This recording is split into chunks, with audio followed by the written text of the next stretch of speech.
Okay, I think we said we would speak about transplantation, right? From the perspective of the problems of living donors. Dr. Senna, the last week we spoke about halachic problems with the non-living donors, in terms of autopsies, taking organs from non-living donors, and we went through a lot of issues there, which organs exactly, what the issues are, and we also discussed the question of brain death or brainstem death. Let's look at some of the issues. Two issues we didn't cover were the factors relating to the living donor, the halachic issues, and also we didn't look, and I hope all the time, to look at the question of the recipient. We didn't look at the recipient, whether the recipient is getting an organ from a living donor or a non-living donor. There are unique issues when you look at the recipient, such as during the time that the recipient's heart is removed, for example, is he considered to be alive? It's a fascinating question, right? While the heart is being removed from the body, before the new heart is being put in, what exactly is the status? There are all sorts of fascinating questions about the recipient as well. Let's begin by looking at some of the questions relating to the donors who are alive and see if we can try to clarify that issue. Please, let me ask you to hold the questions. Give me a chance to try to build you a picture of some of the issues. I'd like to try to emphasize some of the issues that are perhaps less well known, some of the more some fascinating issues here that revolve around the living donor. You know that today, I tried to point out last week, transplantation of many organs, an ever-increasing range of organs is being undertaken.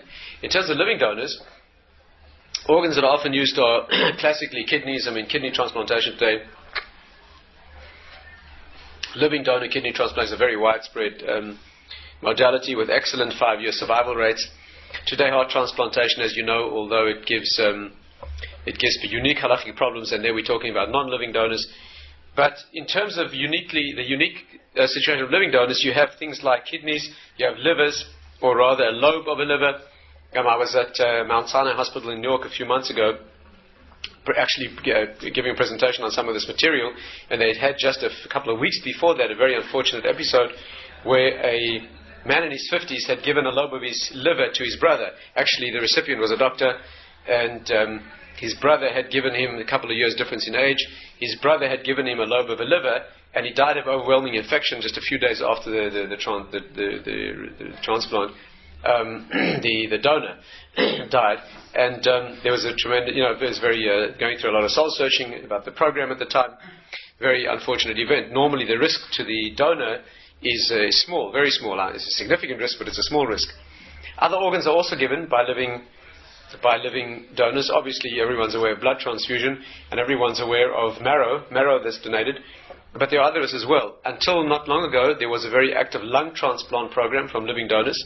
Today, I had the privilege of speaking to once. I had to present some of this halachic material in St. Louis at Washington University, and one of the people in the audience happened to be a certain Dr. Joel Cooper, who's one of the world's leading lung transplant surgeons. Actually, he happens to be Jewish. I think he's from Toronto originally. And I was able to get updated on some of the fascinating technical aspects of lung transplantation surgery. Today, the fashion is not to use whole lungs from a donor, because the morbidity and mortality to the donor is so severe that that's fallen out of favor, and also because today you can use cadaver lungs. In fact, you can actually use lungs with the correct halachic definition of death. You don't have to have a brainstem death. You can have a normally defined cardiorespiratory death. And then actually asked Professor Cooper about the problem of waiting after death has ensued before you take your lung, and he actually told me that in lung transplant surgery what's more important is the ischemic time. That means the time that the organ is not properly perfused before death.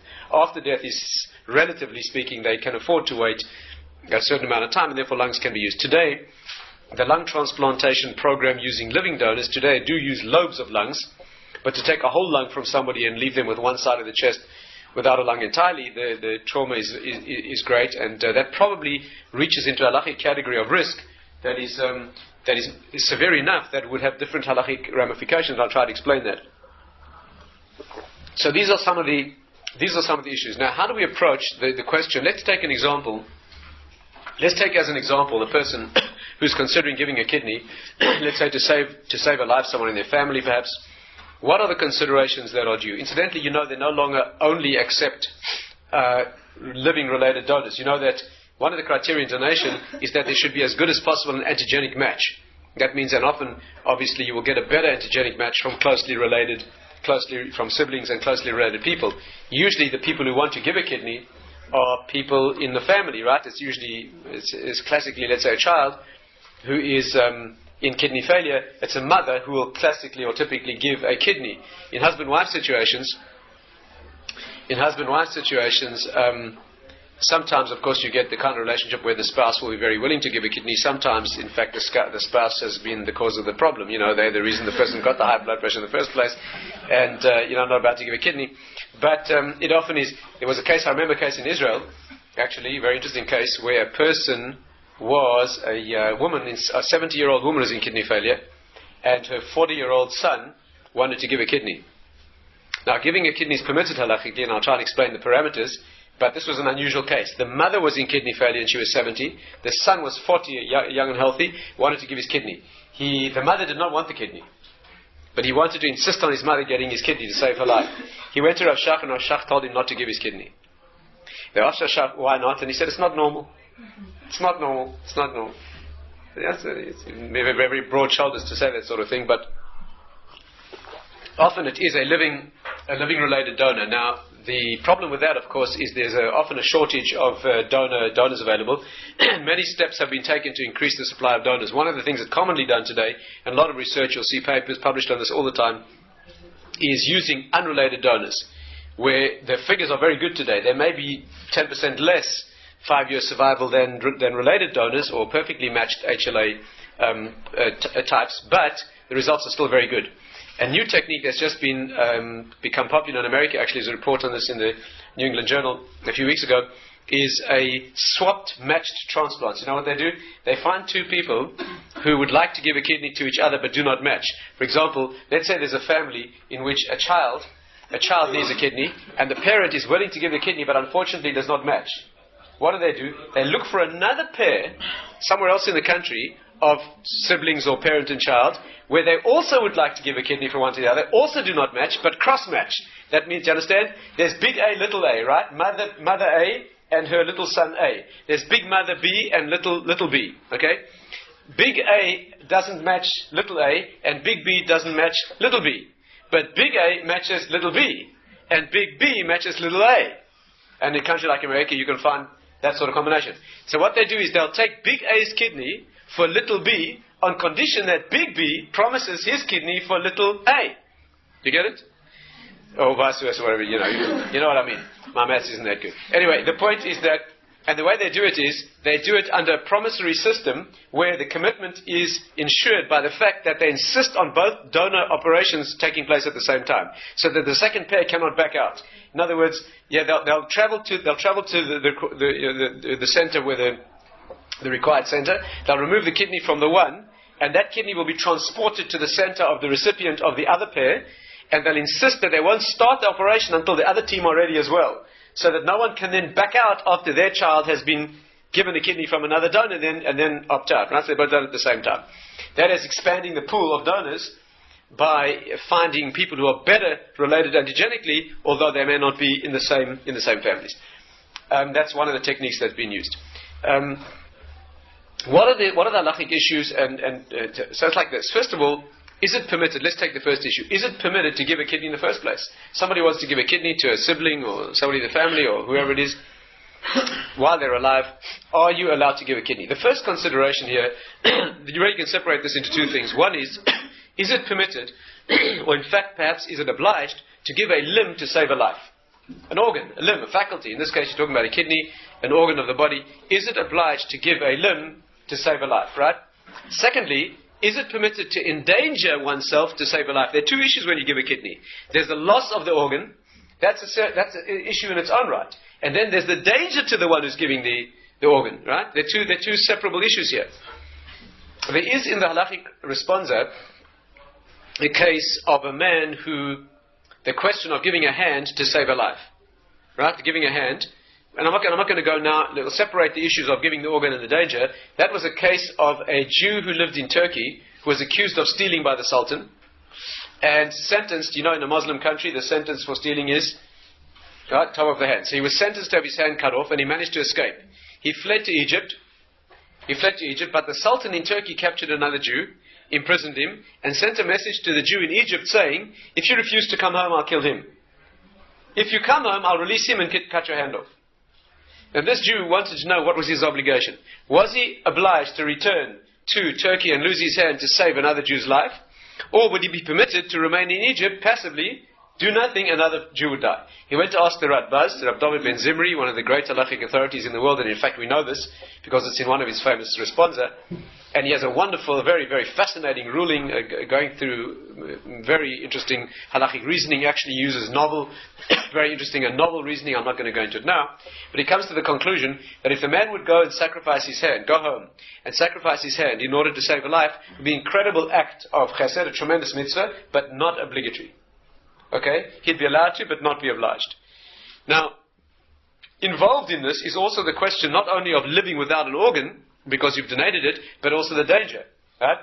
What is the danger of giving a kidney? How great is the danger and how do we approach it? Well, very briefly, I'm not going to go into this in detail, I'm going to mention very briefly in passing, because I think when we once discussed cosmetic surgery, we went into a full analysis of risk profiles. So all I'm going to do is just give you a thumbnail sketch here so that we can apply it to our situation, and that is that risk can be stratified very, very broadly, again without details, into three categories.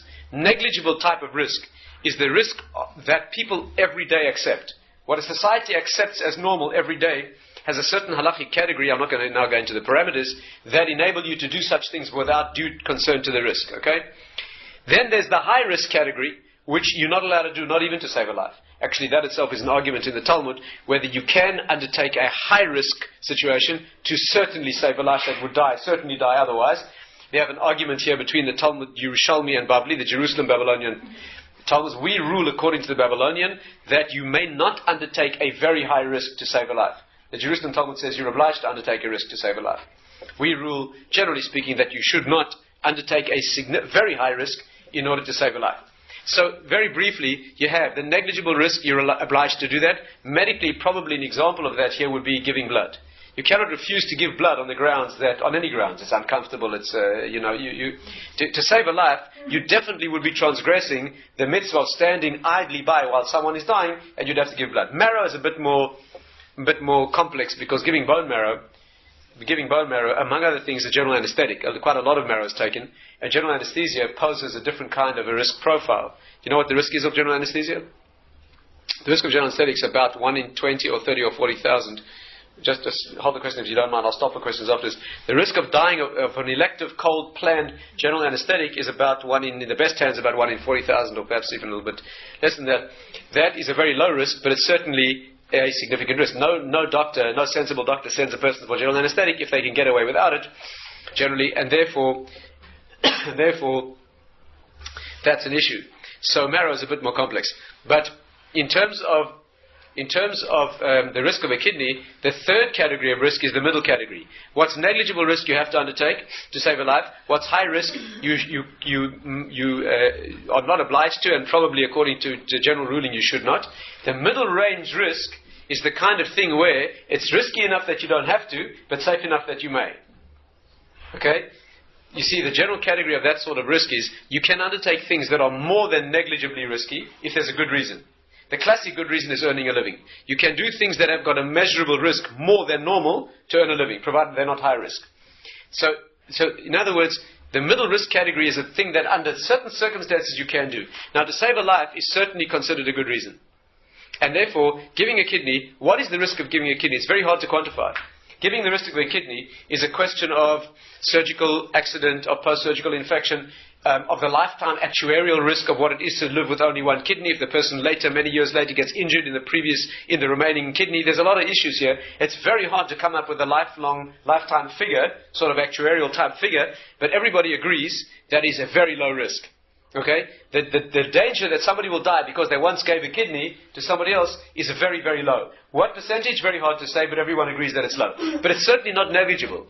Okay? It's certainly not, at least when I say certainly, I mean there could be argument about that. Some people might say it's so low that it could be. But the point is that the general attitude here, halachically, is that this is in the range where it is safe enough that you may, but risky enough that you don't have to. Okay?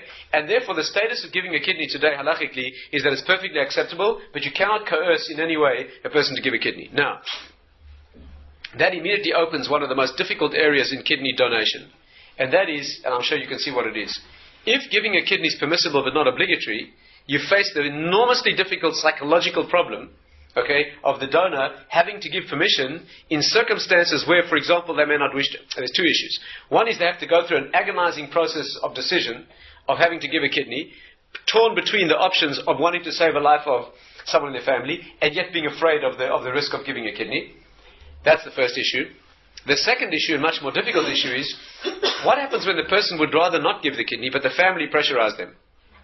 This is a classic problem that all kidney transplant programs have to deal with, where there's almost unavoidable that the family, imagine parents who've got a young child dying of kidney failure when another child matches.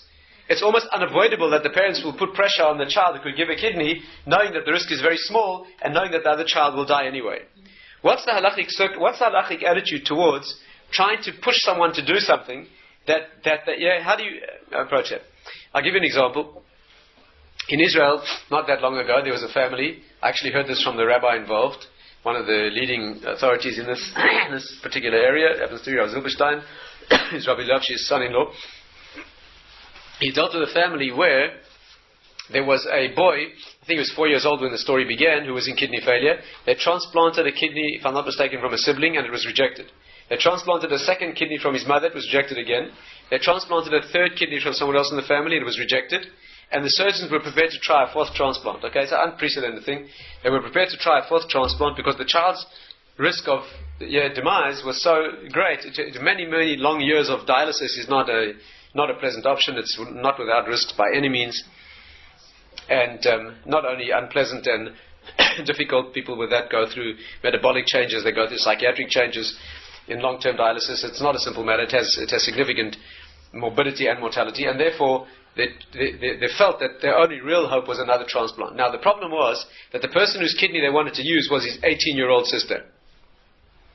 Okay? The parents came to the rabbi with an amazing question. They said like this: how strongly are we allowed to pressure our daughter to give a kidney? If we beg her, if we pressurize her to give a kidney, are we transgressing one of the 10 commandments? Which of the 10 commandments would you transgress when you try to convince someone to do something that you get them to agree to technically but emotionally unwillingly? Coveting. You are transgressing the 10th of the 10 commandments. There's different ways of interpreting that mitzvah. It's got different applications. But very briefly, one of the meanings is, can you see that you're not guilty of stealing? If you pressurize somebody to do something which they technically, legally agree to, even though emotionally they're unwilling, there's no way you can be accused of technical stealing, right? Because they gave it. However, you are transgressing coveting. If I come to your house and I say, I like that object over there, I'd like you to give it to me, and you say, no, it's got sentimental value, and I'm not, and you say, look, I'll pay you, and I'll pay you very well, and you keep refusing. Finally, I so squeeze you and embarrass you and make you feel so awkward in front of your guests and so forth that eventually you give it to me. Or you sell it to me for that matter. If you hand that thing over legally, but emotionally unwillingly, I have transgressed the 10th of the 10 commandments, lo yisachmoid, not coveting. Okay? There's more to the mitzvah than that, of course, but that's one of its aspects. So they came to the rabbi and they said like this: if we ask our daughter to give a kidney, and do you understand the problem? And she agrees because there's pressure on her, so she technically agrees, but emotionally she's unwilling, okay? Are we transgressing this commandment? It's a very, very awful question to have to ask and to have to deal with. Actually, one of the details here is interesting, and that is that this particular rabbi, I'll just tell you an interesting story. I know that he was once himself involved in a situation involving this mitzvah, a very interesting situation. I'll tell you the story briefly. He was standing in a shop in Bnei Brak where they sell silver, expensive silver, when a very senior ranking Israeli army officer walked in full uniform with his wife, and a secular, talking about Chiloni, right, completely secular individual, and this man and his wife, they chose an expensive silver item, was either 2,000 shekels or dollars, whatever it was. And after they were happy with what they had chosen, the officer said to the man in the store, I'll give you 1,500. You know, Middle East, right? That's how you buy things. So the fellow said, fine. And the man wrote out his check and wrapped up the object and left. As he arrived at the door, this particular rabbi stood in his way. Now you've got to picture this classic Israeli confrontation, right? You have here this very senior ranking Israeli army officer, full uniform, completely secular, which in Israel often means, unfortunately, not that favorably disposed, shall we say, towards this sort of religious camp. And standing in his way is a very religious-looking gentleman, talking about a long black frock and long silver payas, and the whole. There's no question which segment of the population he represented. And he stood in the soldier's way, and he said to him in Hebrew, "You just transgressed one of the 10 commandments." So this officer said to him, "What are you talking about?" He said, "Do you know why he gave you a discount? He gave you a discount that he would not ordinarily have given because he was overawed by your rank." And in Israel, very senior military personnel often end up in the political sphere. That's a fact. Maybe one day he'll be the Minister of Tax or Finance or who knows what, and who knows, you don't want to start problems with anybody in any official position, and therefore, because of your rank and your position, he gave you a discount, that he would not ordinarily have given, and that is transgressing Lo Yisachma. Do you know what happened? The soldier stood there and thought about it for a few minutes. He turned around, he went back to the counter, and he said to the man, "I want to give you another 500. The fellow said, "Listen, you can forget about it. I wrote out a receipt. You can leave." He took out his checkbook. He wrote out another 500, and he paid and left. And I'm not sure which of those two people to respect more. The rabbi, for sizing up this character who's completely untrained from a Torah perspective, but he saw that he was sensitive, or the secular Jew who could relate to such an issue and want to be clean, right, and not have a feeling that he pulled rank in any way. There's a tremendous credit to the Jewish people, Anyway, so when they came to ask him about the girl, he answered them that there's no problem with coercion, with Lo Yisachma. When you ask someone to give an organ to save a life, that is not coveting. Coveting is when you have a personal avaricious desire for somebody to give you something that you want. When you ask somebody to give an organ to save a life, that's not a problem. And therefore, he ruled that there would be no issue if the parents would ask the daughter. In fact, what happened was, the parents said to their 18-year-old daughter, "If you give your kidney to your brother, we'll give you our apartment." Okay? The concern was they were worried that this 18-year-old girl, having given a kidney, might be a little less marriageable, than she might have been otherwise. But if she comes along with a nice big apartment, that will offset, whichever young man is considering marrying her, that will offset the kidney, okay? Actually, it's a serious issue. In Kabbalistic writing, the kidneys are connected to sexual function, and particularly to sensual or sexual desire.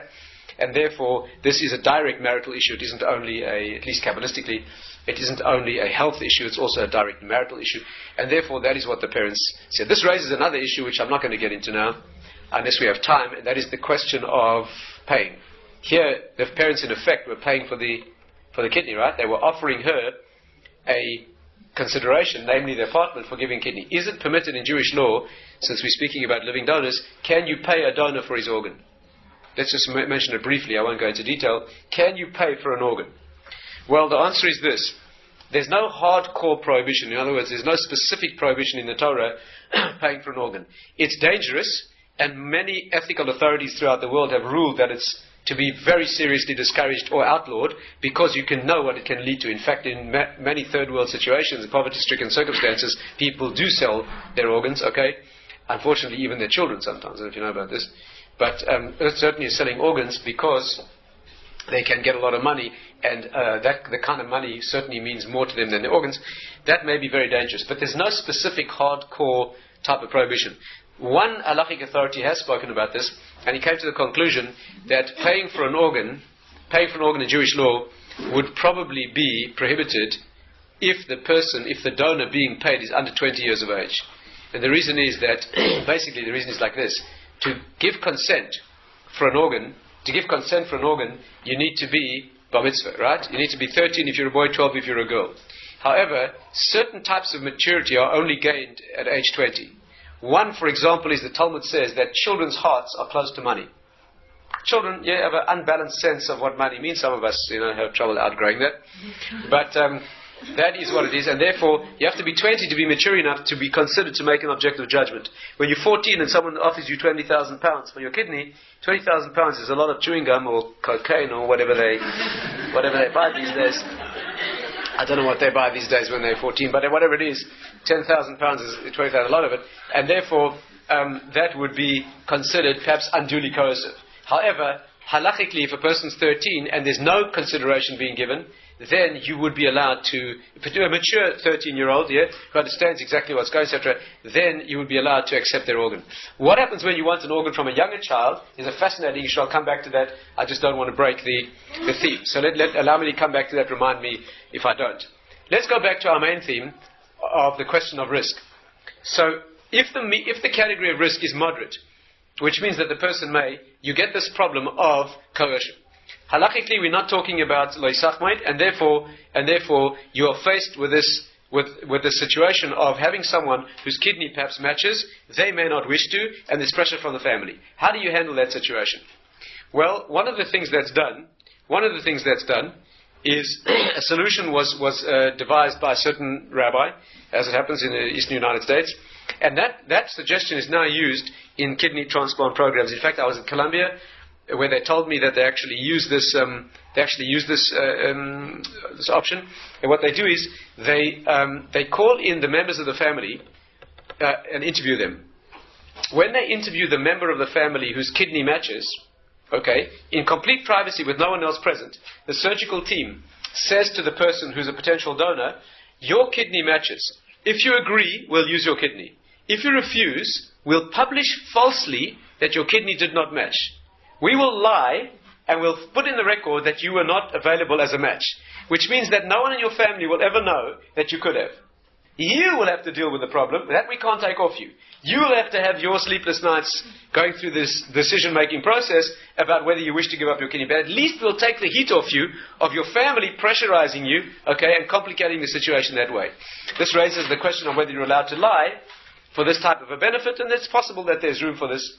And that is the procedure. No one is supposed to know whether an individual who did not give permission really is going to be looked at with the accusing eyes of the dying sibling, and you could have saved my life and didn't.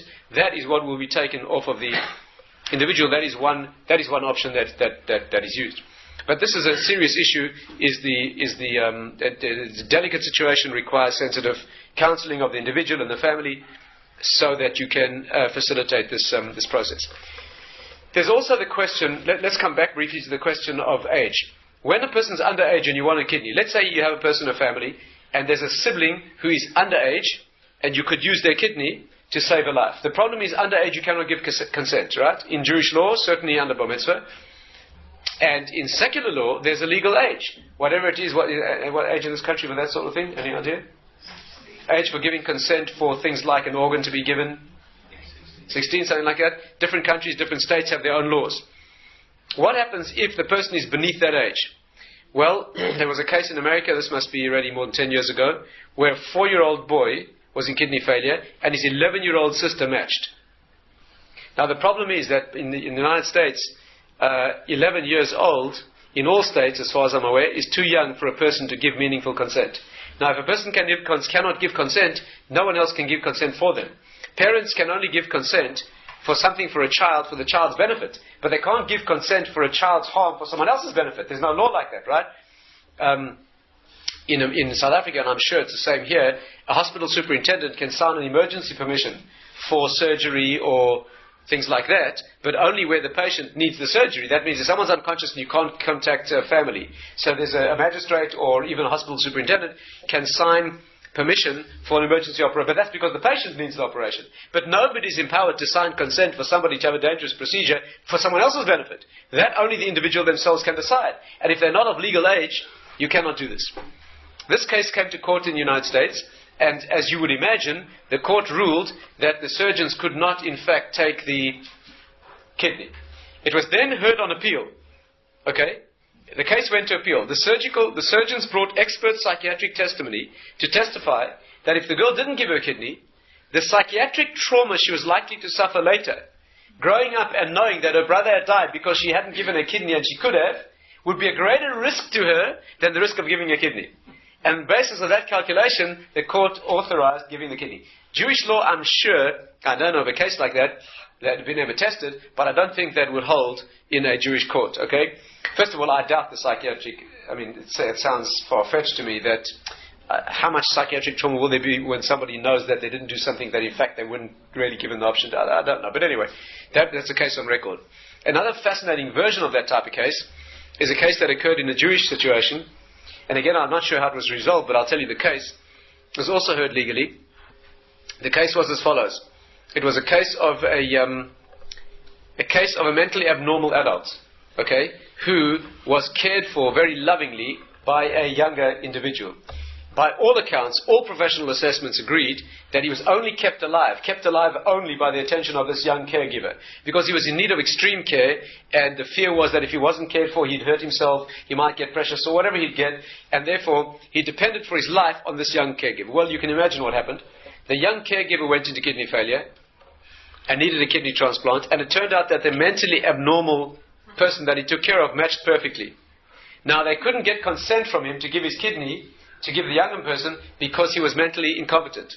So the case went to court, and they argued as follows. The reason we should take his kidney to save the life of the younger fellow is because it's actually life-saving for him.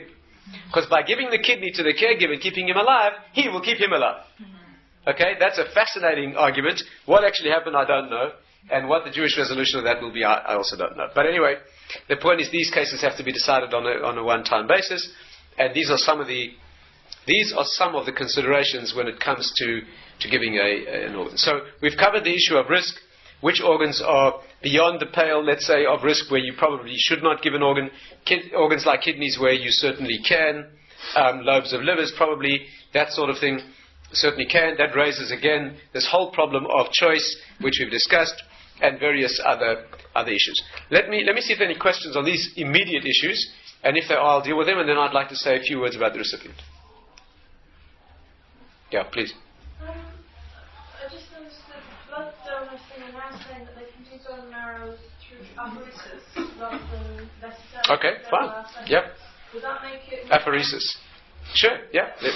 When you minimize the risks to the donor beyond a certain point, then really is no justification for saying I'm not willing to do this to save a life. How far do you go with that? Does that mean that we all have to go and give blood and for ourselves? That's a good question. The answer is like this.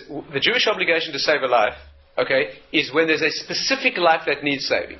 That means if there's somebody right now who needs it, whether he's in this room or another room or another, that doesn't matter. If there's somebody alive now, okay, I don't have to know his name, but he has to be what we call a chayle lefanenu, somebody present, then, and by the way, it doesn't even have to be certain that his life's in danger, and it doesn't even have to be certain that we'll save him. As long as there's a person who may be in danger, okay, who may be saved, you're obliged to get involved. Okay? But for research that will save lives in the long run, on a statistical sort of research type of basis, there's no immediate obligation. Okay? And therefore, yes, if you're aware of someone, or there is somebody who needs your involvement, then incidentally, when we say there doesn't have to be a definite danger, this is an important issue. What do we mean by that? Somebody who's got a cold, right, might get pneumonia. How far do you go? Can you break Shabbat for somebody who's got like a bit of flu? Some people with flu get pneumonia, right? Do you understand the problem? Again, anything that could be a danger to life, we will break Shabbat. We'll preemptively break Shabbat, right? The question is, virtually anything can become dangerous. Probably the halachic, the way to think about this halachically probably is what they call the roidef nimtza. That means, is the aggressive element that will endanger the person, is that element here? Cold is not a lethally dangerous situation normally. Pneumonia is. Again, if the person's got a cold, you do not have to break Shabbat on the basis of the fact that they might get pneumonia. First of all, that presupposes you can do something about the common cold, which we basically can't. But I mean, if you could, that's not the issue. But if the person's got pneumonia, even though they may have it mildly, pneumonia occasionally is lethal, okay? And therefore, yes, you could break Shabbat. So we need a person who has a condition that particular condition is or normally leads to danger. When someone's comatose because someone's lost their insulin, right? Here you have a diabetic on Shabbos morning, no insulin. They're absolutely fine now. Absolutely fine. In 8 hours' time, they'll be comatose. But right now, they're fine. You break Shabbat now. You don't sit around waiting for them to get, blue and gasping and then kind of break Shabbat. You don't do that. You break Shabbat now because they're in already the process that will become dangerous at a particular point in time, and you can preemptively do that. Yeah. Yes, please. Relating to what you said earlier about our obligation to save a life even if it's not right in front of us. Yeah. On a wider issue, the programs on TV at the moment about children in third world countries who are living on rubbish heaps, sorting through rubbish to make a living, who are definitely in real danger of dying. Right. Where does that leave us in relation to our obligation to them? There's no question that I don't know how people sleep at night with that. How do the nations of the world sleep at night knowing that the garbage from their country could feed kids who are dying of hunger? I mean, how can this is not a transplantation issue, except maybe transplanting food and supplies. But of course it's obligation. How can they do that? The question is even more difficult on people in those countries. There's wealthy and poor in the same place, right? Where the waste of one could feed the other. There's a Jewish organization, I don't know if you know about this. There's a Jewish organization started up in a few places, believe it or not, called Sheris HaPlate. Know what that means? Sherit HaPlate is a phrase meaning the remnant of the refugees. In a play on words, a very, very crude play on words, they've called it Sheris HaPlate, the remnants of the plate. And what they do is they go to weddings late at night and they cart off all the unused food. You know that most caterers over-cater. They have to, right? A caterer is in trouble if somebody doesn't get a meal. And he can never be exact. So many caterers end up over-catering. Now, in many places, there's a law that you can't use that food subsequently. Once it's been prepared and heated, okay, you can't save it or freeze it again and use it because of infection control rules, okay? And therefore, the food is absolutely thrown out. There's a Jewish organization that takes trucks to weddings late at night and feeds families in that city, okay, with fresh, cooked, luxurious meals from weddings, okay, that night or the next morning, okay, so that instead of getting wasted, poor families get fed. No, that's fantastic. Anyway, we're off the subject of transplantation. Anything that's on, yeah. If human beings can survive or live perfectly normally on one kidney, yeah, why were they given two? Why were they given two? And if he has two kidneys, then why not two hearts or two livers? That's right. I think we're going to limit the questions to the non-Kabbalistic ones, okay? If you don't mind. The reason we have two of each thing is a very deep Kabbalistic issue, but it's going to take us right off transplant, if you don't mind. Incidentally, we do have two of everything. The heart has two sides. All life-sustaining organs are actually duplicated, which is a Kabbalistic principle. The spleen, for example, is not, but it's not life-sustaining. The liver has two lobes. It's a fascinating issue. This will take us off the subject of transplantation, so we'll save that for after midnight. Yeah, anything directly on the subject? Yeah. Are there any people that are undeserving of organ donation? Yeah, that's a good question. Is there anyone undeserving of having their lives saved? I have a personal list of quite a few.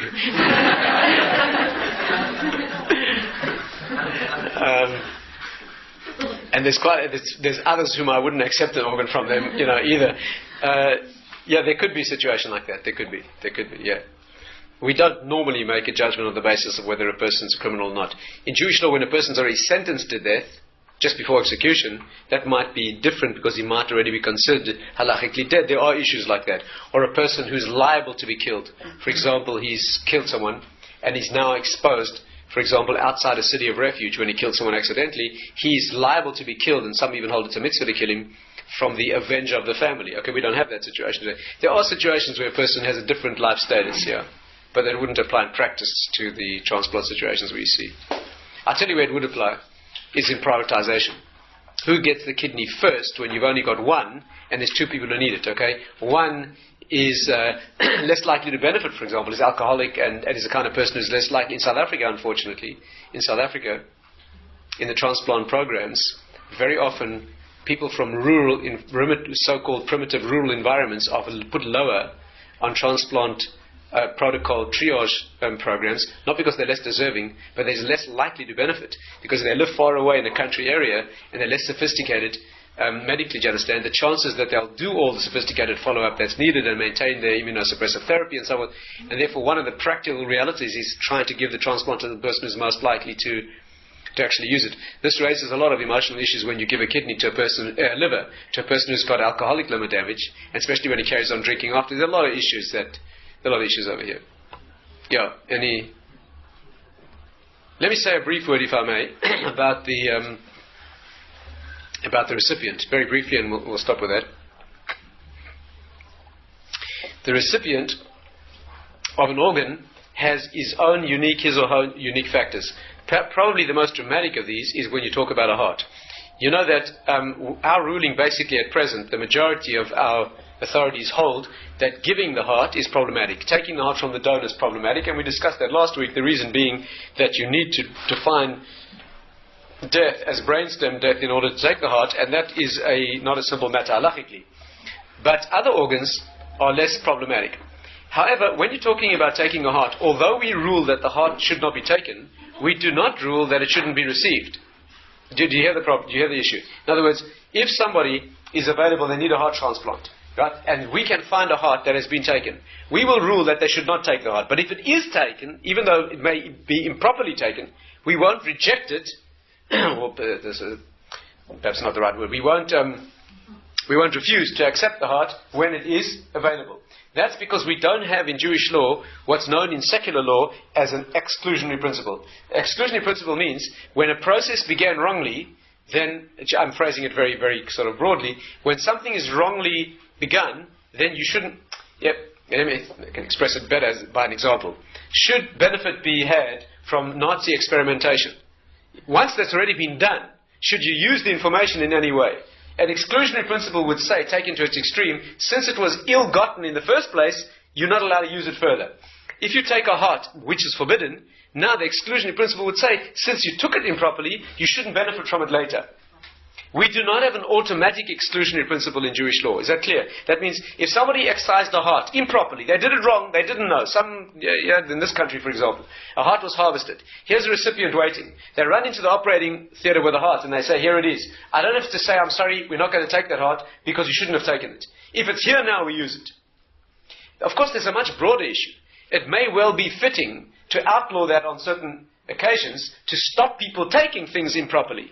That's a broad issue. That's not the immediate issue, okay? It could be at the political level or broad halachic level.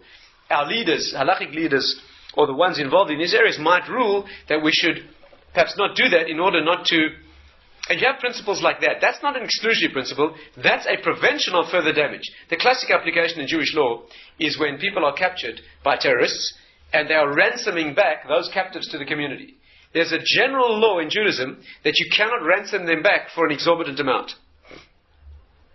Why? Because they'll capture more people. Do you understand? If you pay an inordinate amount, you're encouraging them to do the same thing again. So although you may save these lives, you're ultimately endangering more. Same applies to a Sefer Torah. If a Sefer Torah, I was once in a situation like that myself. I found a piece ripped out of... I was traveling through Spain, and in a small town in Malaga, southern Spain, I found a piece of a Sefer Torah ripped out and on sale in an antique shop. When I expressed interest, the fellow told me a price. I wanted to take it and bury it, and something struck a chord with me, and I left it in the shop, and I went to talk it over with a local rabbi, who happened to be a very knowledgeable young man from Tunis. And he pointed out to me, that, of course he lives there, this happens quite frequently, he pointed out to me that since the price that was asked was at a very expensive price, it's forbidden. Because all he will do is send the young fellows who ripped that out to the same North African shul where they ripped that one out, and they will tear out more. Do you understand? And therefore, we had to leave it. So that's not exclusionary, that's simply the wisdom, right, of not...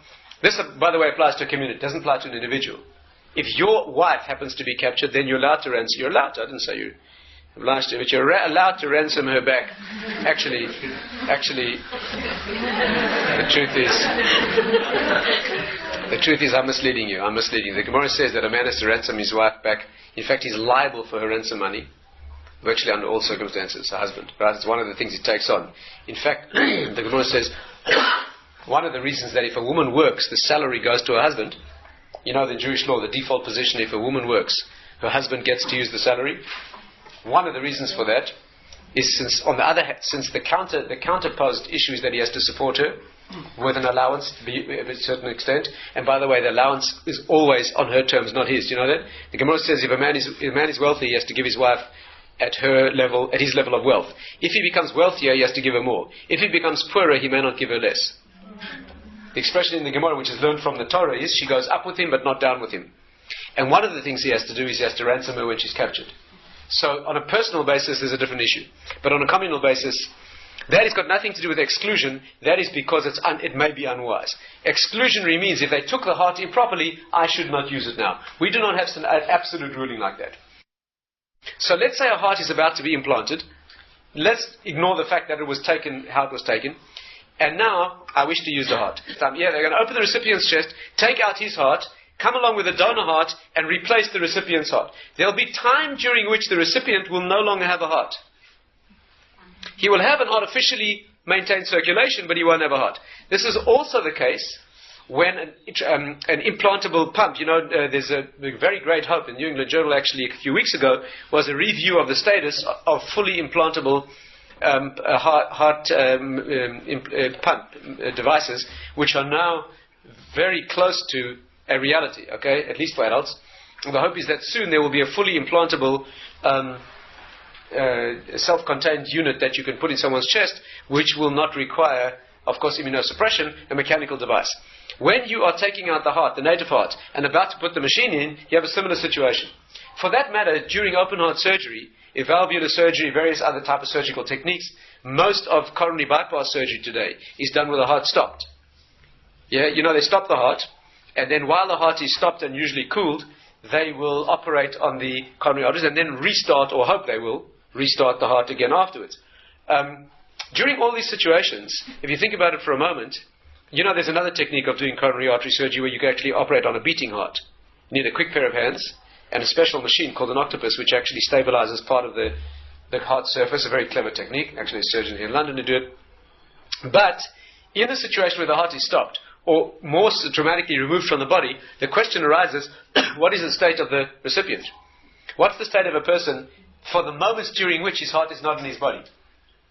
Well, there are two obvious options. Either he's dead, and hopefully will be resurrected shortly, or he's hovering between life and death, and time will tell, the next few minutes will tell if the operation is successful, whether he's alive or not.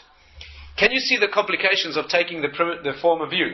If you say that while the heart's out of the body, the Jewish law, the fact that the circulation is going may not be relevant. You know that. The definition of death, despite what we said last week, if an organ that sustains life is removed, okay, for example, if the heart's outside of the body, okay, despite the fact that the machine is keeping the circulation going, there is halachic room to say the person's dead. Why? Because by definition you cannot live with a heart outside your body, almost by definition.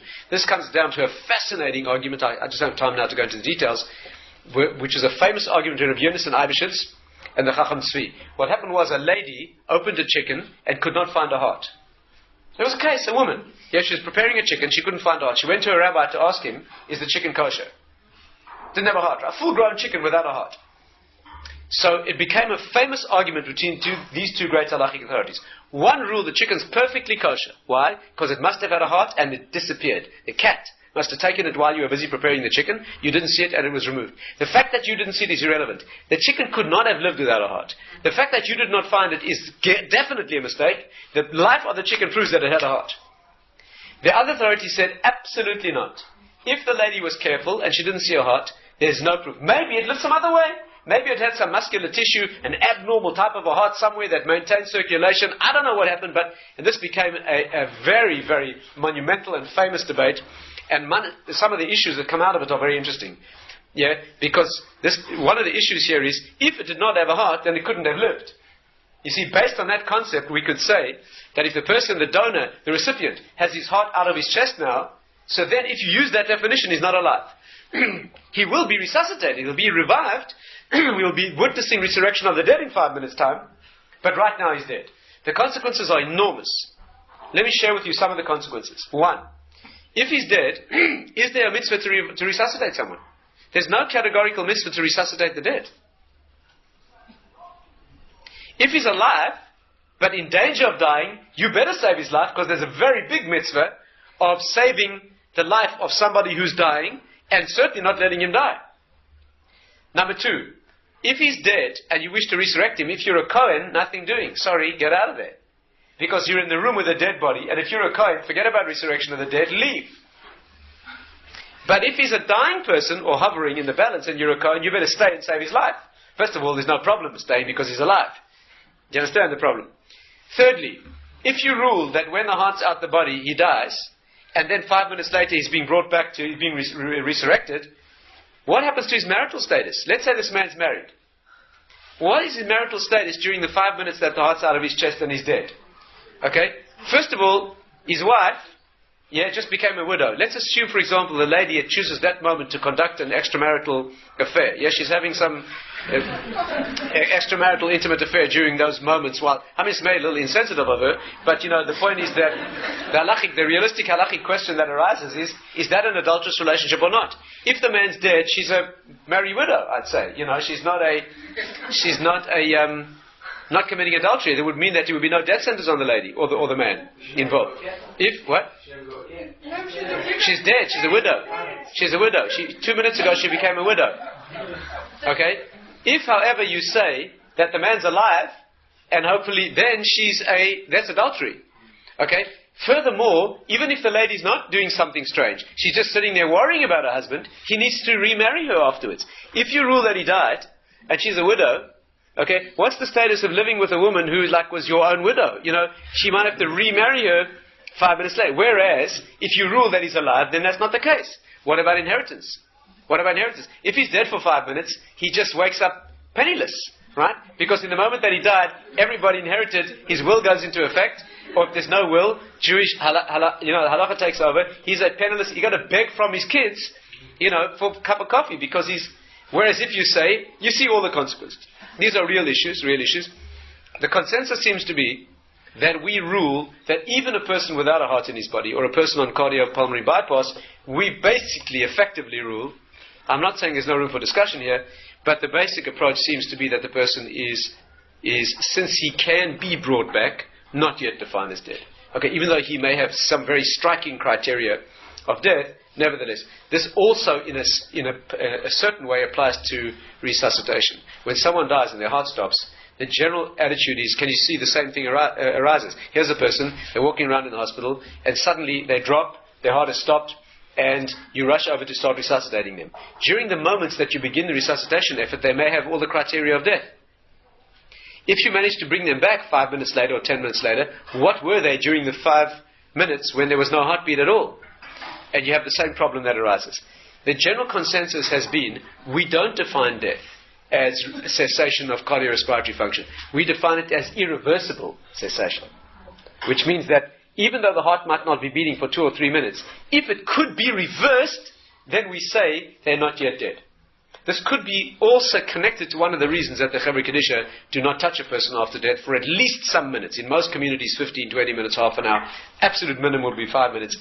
That could be in some way related to this issue. And therefore, the general attitude we take is that during a resuscitation attempt, even if the diagnostic criteria of death are present, we don't fully apply those criteria until the situation becomes irreversible. From that point on, then we would say that the person is in. In terms of a brainstem death with a ventilator, there's also argument about whether he's already reached irreversible stage, and there's an interesting debate not about so much taking organs, but a more realistic debate about whether you can switch off the ventilator at some point. Okay, there is possibly room to say that the ventilator can be switched off, although we try not to do that to an extreme degree where possible. These are some of the issues that relate to transplantation, both to the recipient, which applies obviously much of what we said to recipient receiving an organ from a living or from a non-living donor. This is some of the issues relating to the donor, psychological issues, coercive issues, and these are some. There are many other peripheral issues, obviously, that go along with these, but these, I think, are some of the main ones in this kind of surgery. Are there any questions on anything that we raised?